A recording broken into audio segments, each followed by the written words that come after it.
Say something, mic check. Yeah, you can hear me?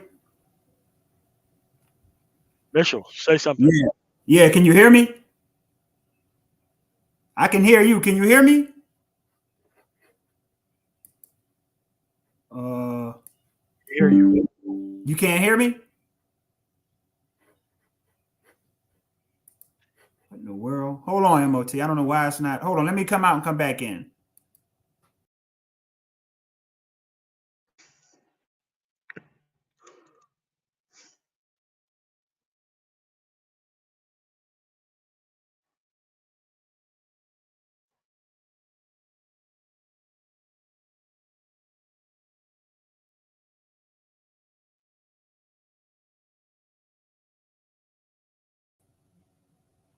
Yeah, can you hear me now? Are we good now? I can hear you. Can you hear me? I can't hear you talking. You can't hear me talking? I can hear you fine. I wonder what's Okay, then the problem's on my end. Hold on a second. okay.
Can y'all hear me at least? Because I can't hear him for some reason.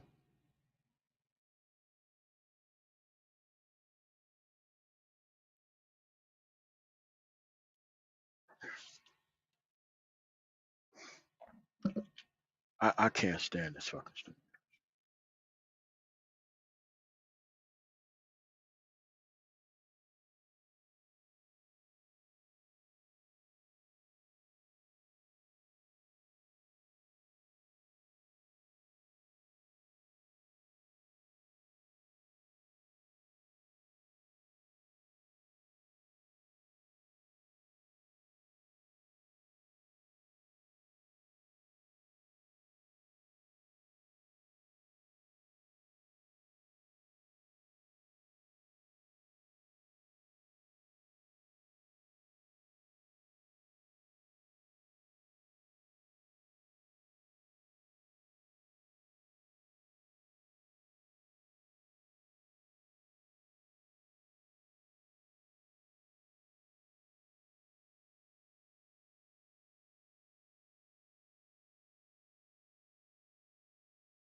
Can you hear me now?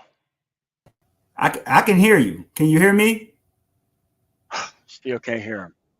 You can't. Let me leave out and come back. I don't understand why you can't hear me. Um, the I'm good now. audience Ready? said they can hear me. Hold on. Let me No, we're good. We're good. drop. Okay, we're good. Yeah, I'm good now. What's going on, man? Long time, man. What's going on?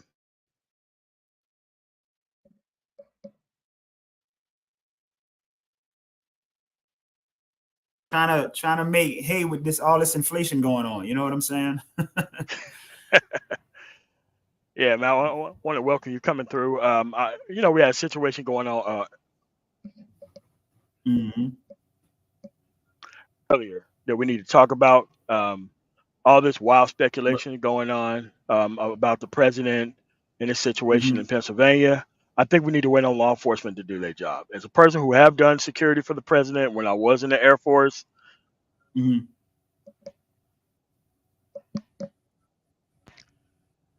these things are going to take a while to actually solve.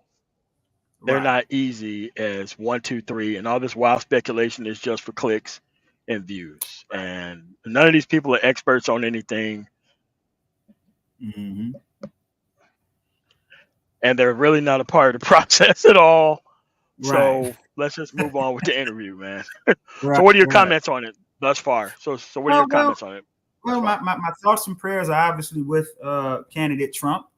I don't think any of us want to see acts of violence in any level of society, but especially our political discourse. Our country was founded on the principles of freedom of speech and democracy and representation. And so, even when we disagree with someone politically, it doesn't mean that there's a right to want to harm that person. So my thoughts and prayers are with candidate Trump and his family.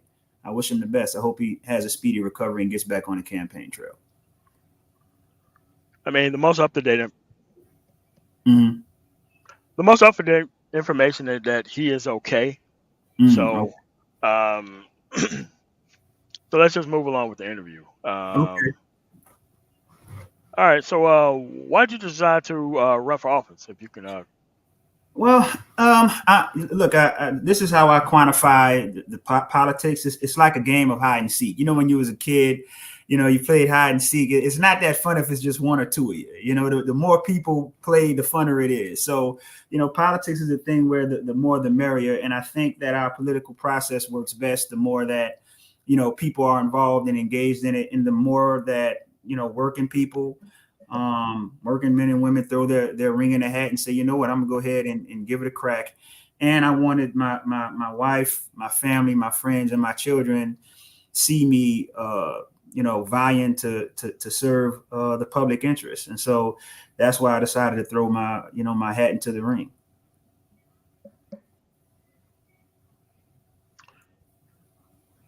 so what was that decision like? Talking it over with the family before you even got in the ring. Like, take us Well, through that process. yeah, well, you do have to, calibrate and recalibrate some things. You have to think about, what it's like to be in the public eye, what it's like to be at the public forum. Actually being under a microscope. You're basically putting yourself in front people, in front of voters, and be like, look, examine me. I'm the best person. I'm the best man or woman for the job. And so I sat first. Me and my wife talked it over. I don't do anything without hearing what she has to say. And once she expressed her support for it, then her and we sat down with our children. I sat them down around at the dining room table, and I told them that I've been presented with an opportunity to run for office and to serve my community. And they were in support of it. And like I expressed them, y'all all I got. And I need y'all support. I need y'all to help me to watch my back and also to help volunteer, because it's a heavy lift, and that we're gonna have to stick together. Politics is rough and tumble. And so once we had that discussion, once we talked it over, and we were all on the same page and on one accord, I finally fully threw my hat in the ring and told said, yes, this is what I'm going to do. And I went and qualified at the state capitol, went through that whole thing. And, from there, it's just been, a learning experience. I feel blessed for the opportunity. Nice. So who inspired you to get into and involved in public office at Oh, all?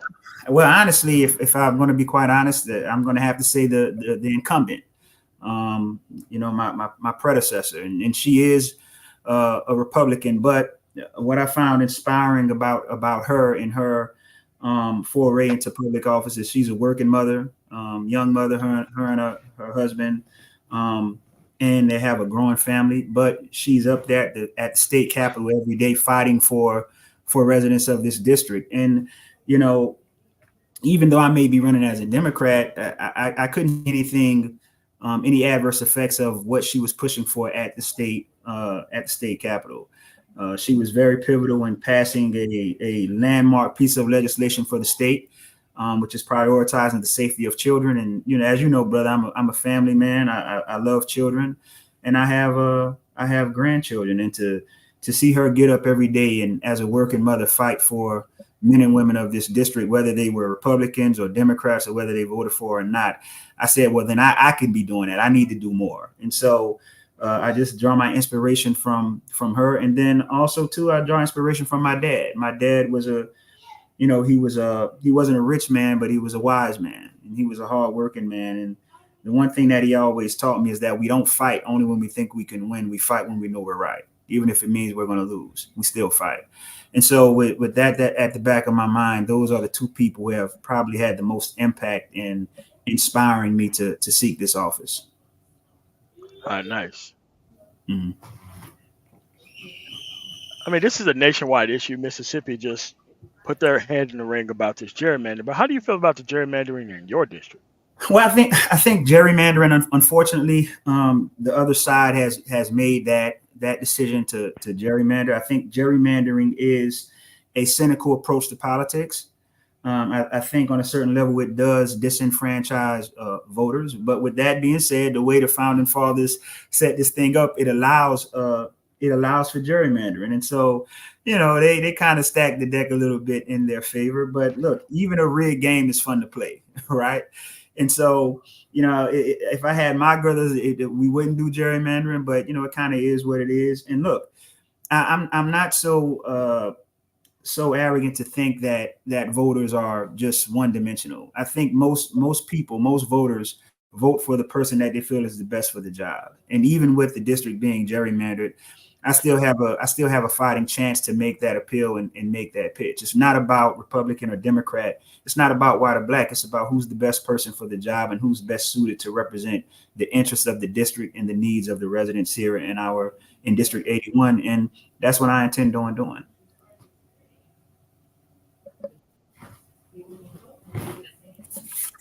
Looking at the demographics of your district, it's pretty diverse. So how do you plan on reaching, obviously, the Republican voters in your district, because you're running as a Democrat in a pretty moderate Right. district? Yeah, well, it's just like what I was just saying. Letting them know who I am, letting them get a good look at me, letting them know why I'm the best person for the job, that I intend to represent them in their interests, and that I'm not here to do partisan politics. I'm here to serve the public and what's in the best interest of the public good. And that's for those who vote for me and those who don't. Look, that's the job description. I'm a working guy. I've been a working guy my whole life, truck driver, real estate investor, blue collar, and you got to get the job done. You know what I mean? I look at the job description. Can I do this or can I do this? And when I look at the job description for state representative for this district, I can do this job and I intend to do this job. And so it's just, letting them know who I am and letting them know that, that we actually have more in common than more than meets the eye. We share common values like integrity, dignity, hard work. And it's those values that I intend to carry with me to the state capitol, serving the interest of the people here in my district. All right, for my next question. So what are your specific party platforms that you're actually and actual things that you're going to push for when you are running on the campaign trail? So what do you? The main one of the main things is education. I believe that we have to make investments into into our educational system, into our schools. I think that, look, our children are our future. We have to make sure we're investing in our children, make sure they have safe, clean schools to attend. We also have to make sure we're allocating dollars for vocational training. Look, everybody is not going to go to a 4-year university. Everybody is not going to be a professor. There's nothing wrong with getting some vocational training to be a blue collar worker, whether that's a plumber or an electrician or a mechanic or even a truck driver. So that's one of the main things I'm going to be focused on. The other thing that I'm hearing a lot and that I also believe in is infrastructure. We have to make sure we're making investments in our roads, our bridges. We want to see more roundabouts installed here in the district, because roundabouts, they do decrease the level of accidents and hit and runs and things of that nature. And also too, we want to invest in our outdoors, in our wooded areas, in our parks and recreation. I just think that children today spend too much time inside, and so if we want children to get more sunshine, get more, we have to make sure we're taking care of our scenery, of our parks and recreations. And then the final thing that I'm running on access to affordable healthcare. Look, everyone should be able to go to the doctor without having to worry about being broke. You see what I'm saying? Just because you might have an unfortunate mishap or you might get sick doesn't mean you should be in the poorhouse as a result of that. And I think that that's something that everyone can rally around. Again, these aren't partisan issues. These are people's issues. And the purpose of our elected officials and of the government is to provide the needs of the public and of the people. And that's what I intend to do. And that's what my platform is about. All right. How do you plan on working with legislators who disagree with your fundamental? Look, we're not going to agree on everything. And, as a truck driver, I'm a truck driver, but sometimes I have to go on loads with other drivers. Sometimes I'm on a team route, and me and that other driver might not get along. We might not agree on anything, but look, we're here to do a job. We have to get from point A to point B. We have to get from point A to point B safely, and we have to make sure we make the delivery on time and accurately. So I'm not interested. I'm not going to the state capitol to argue and fight with the other side. I'm looking to build consensus with lawmakers on the other side of the aisle and say, okay, how do we get something done for our constituents? And I think that if you talk to any voter from whatever stripe they're from, that's the sentiment that you're going to want to hear, because this is how they live too. When they go to work, they can't just argue. They have to go there and do the job. And so I just intend on, letting my Republican brothers and sisters and fellow lawmakers know, like, look, I'm here to work and I'm here to get something done for the best interests of our constituents and the best interests of our state.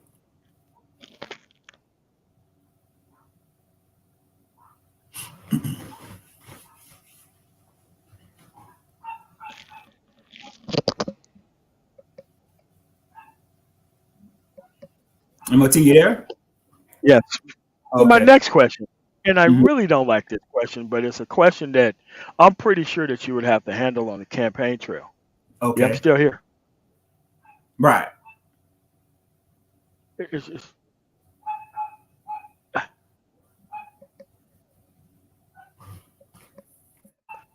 okay, so how do you handle questions about your inexperience versus somebody who does have experience on the campaign trail? I don't like this question because you got to start somewhere, Right. but this question comes up a lot. So how do you handle that? Well, I look at it like this. Look, I've been married for 23 years, husband and father, have 6 children, 2 grandchildren, and every day that I wake up, I have to think about what's in the best interest of not of myself, but of my family unit and my wife and my children and the people I'm responsible for. And when I go out into the world, I understand that I'm representing them and everything that I do. So it dictates that I put my best foot forward.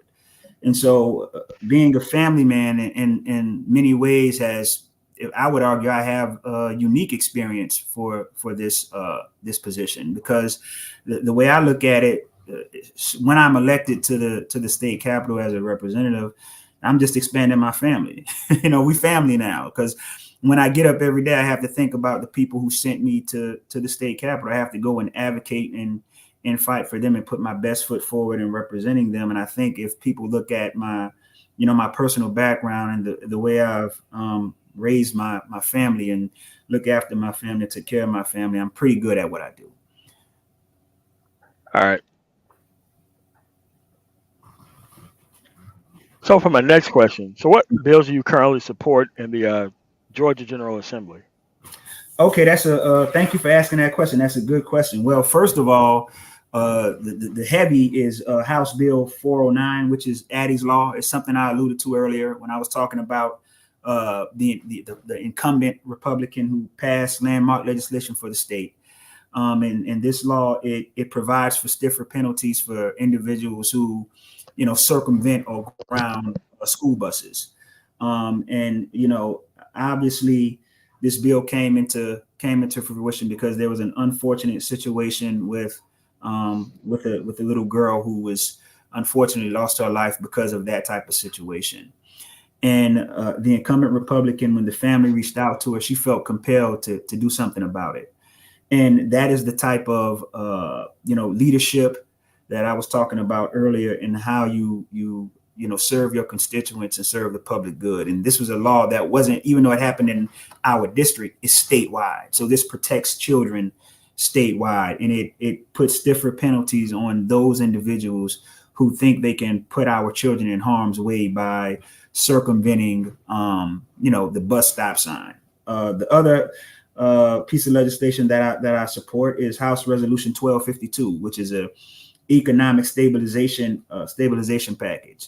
It's the only package, the only legislation of its type in the nation, which allots for $123.74 billion from the federal government to help fight inflation on the state level. It's the only bill of its kind. Now we have to get it done in the next legislative session. It's pending, but that's something that I would be looking to support because it helps to fight inflation for working families, budding entrepreneurs, and our small business owners. And then finally, support House Bill 116, which increases the minimum wage. I think we have to find ways to put more money in the pockets of everyday citizens, of working men, women, and entrepreneurs and business people. So those are three specific pieces of legislation that I'm supportive of, amongst many others, but those are my top three. All right. What's your opinion on the getting rid of the state income tax in your state? Well, what's your opinions on that? Well, I think it's a solution in search of a problem. Currently, Governor Kemp, just this past legislative session, they passed a state income tax reduction act, which took the current state income tax from 5.49% and reduced it to 5.39%. And with the current trajectory, by the time it reaches its fruition, our state income tax will be about roughly 4%. So I don't see why look, I'm a big believer in, if it's not broke, don't fix it. Why eliminate the state income tax? And then if you're talking about eliminating the state income tax, then how do you make up for that loss in revenue? Some of the information I've looked at, some of the chatter that I've looked at, is that what proponents of this type of legislation want to do is they want to get rid of the state income tax, and they want to replace it with a 32% sales tax on everything. So what you're really talking about is a almost 27% tax hike on working men and women already in a time period where people are dealing with unprecedented inflation. It makes no sense. Like I said, it's a solution in search of a problem, and really what all it's going to do is make the problem worse. If it's not broke, don't fix it. Currently, Georgia is fielding a $16 billion budget surplus. So eliminate the state income tax for what?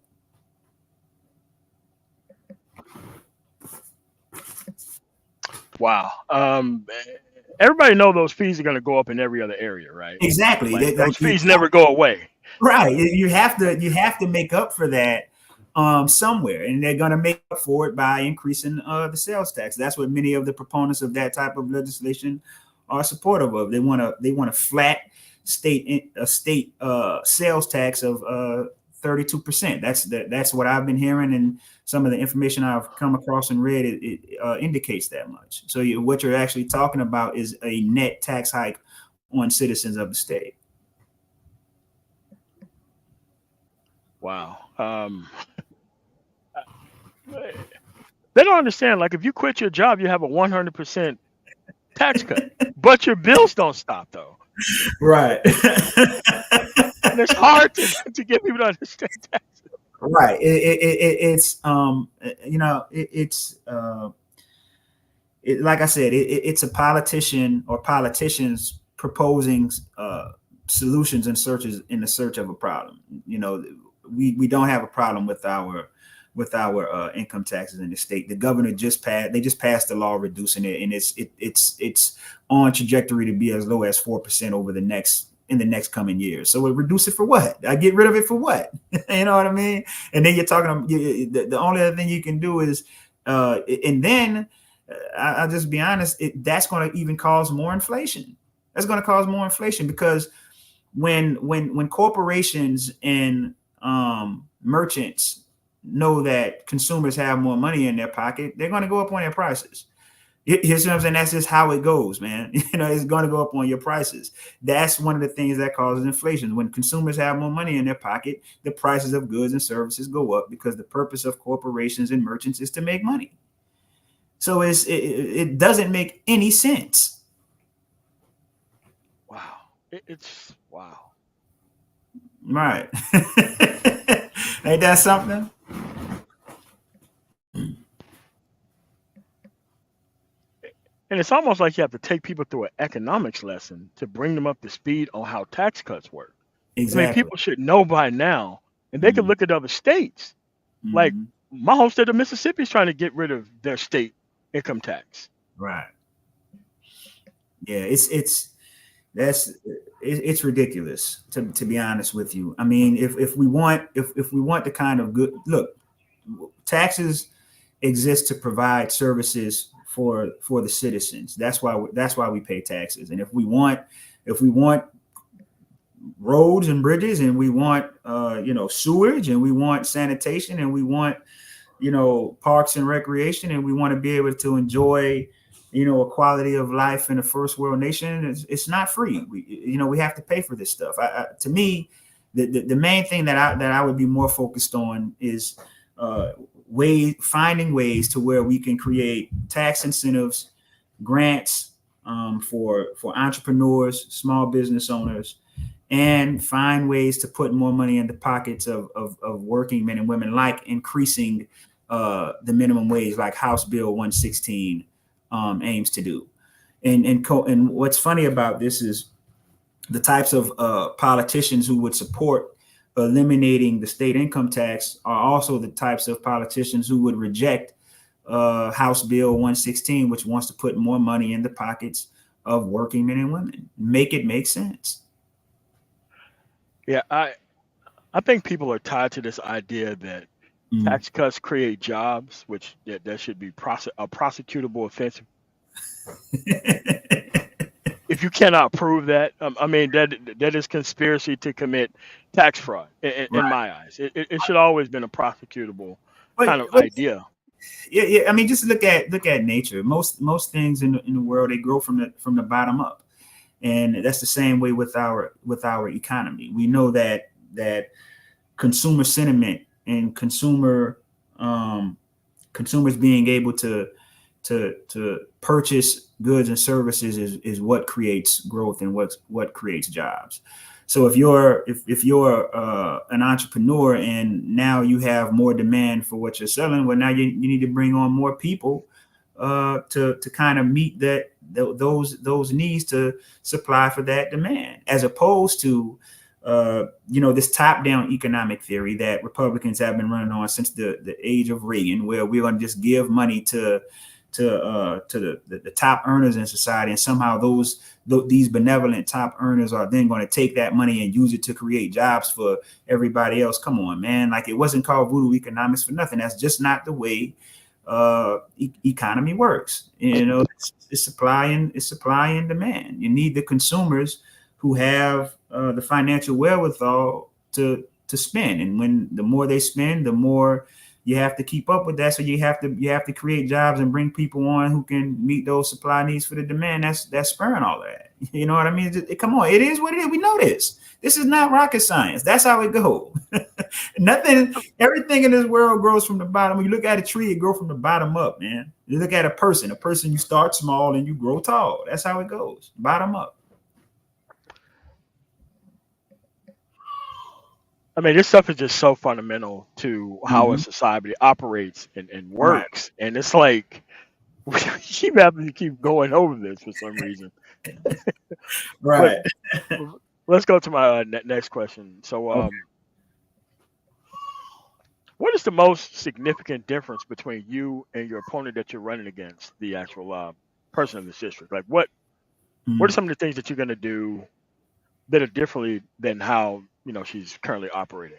Well, the main thing is I'm not going to be partisan. I'm here to represent the people of the district, and the things that they care about. Just the other day, I was approached by residents right here in one of the cities that's in the district, Kellytown, and they were telling me about a development that an overzealous developer wanted to build in a historic part of Kellytown, and there was a lot of bipartisan support around not having that development take place. And when the residents found out that I was a candidate for state representative, they asked me, "Can you help us?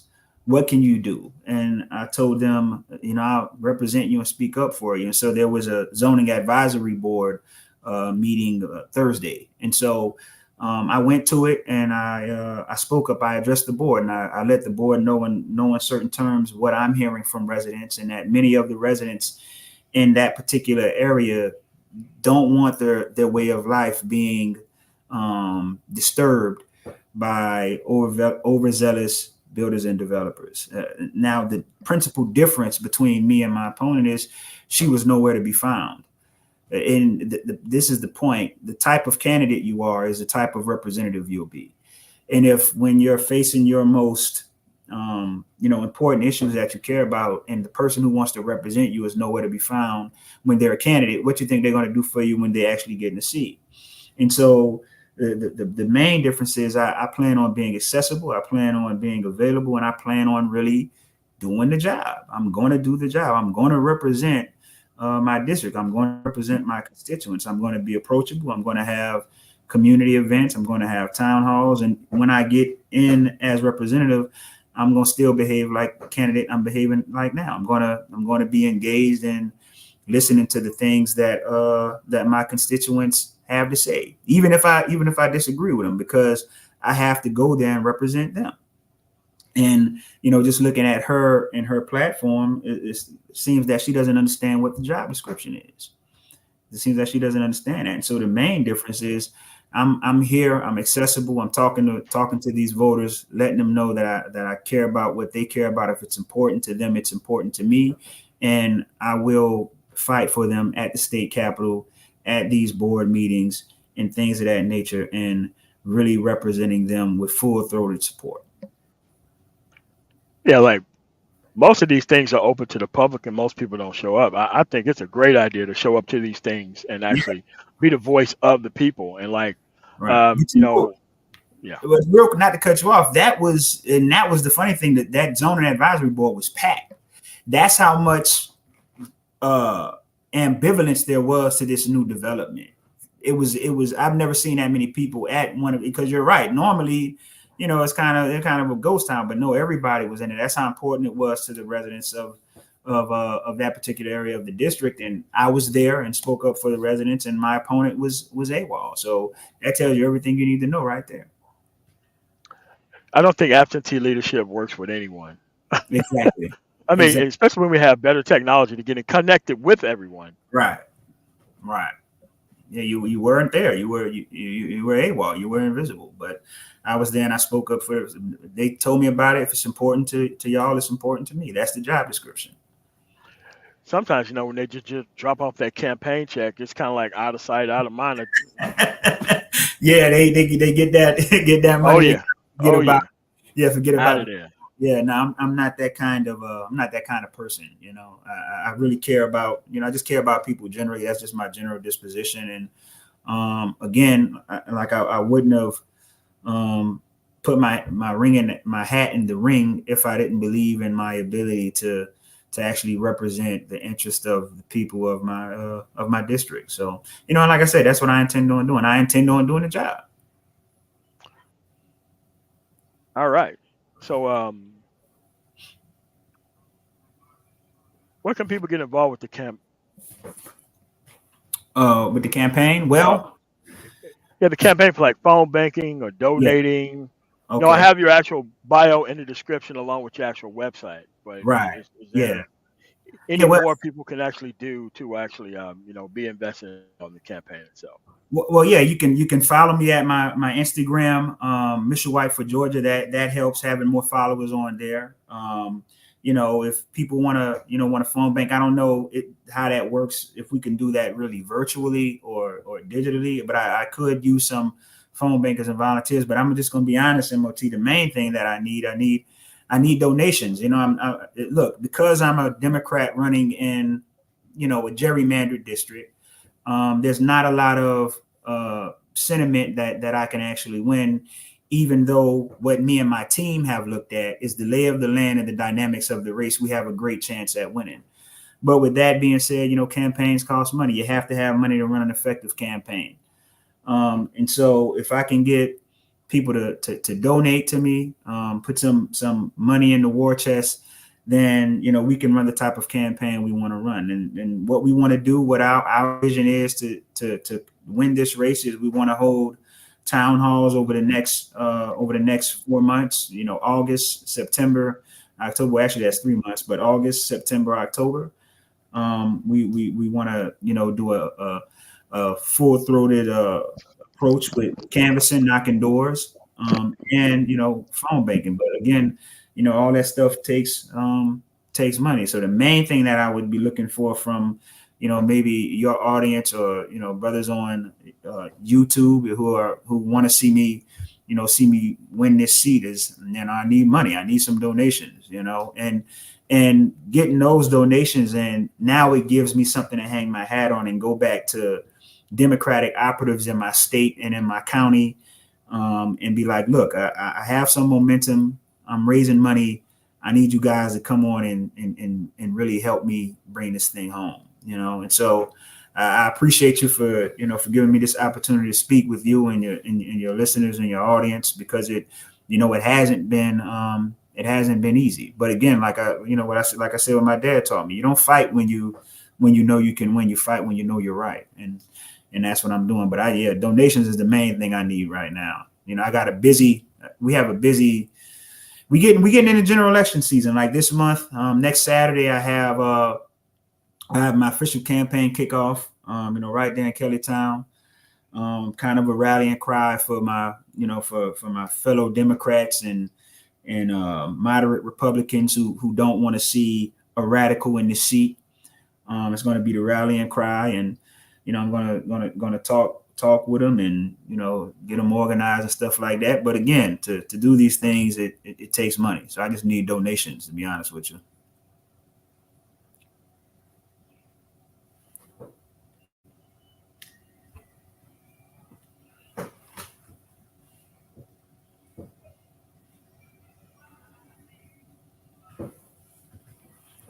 Moti, you there?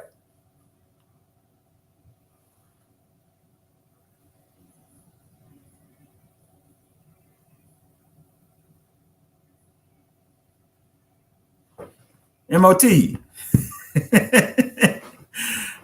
can still hear me, right? Where MOT went? I can't hear you.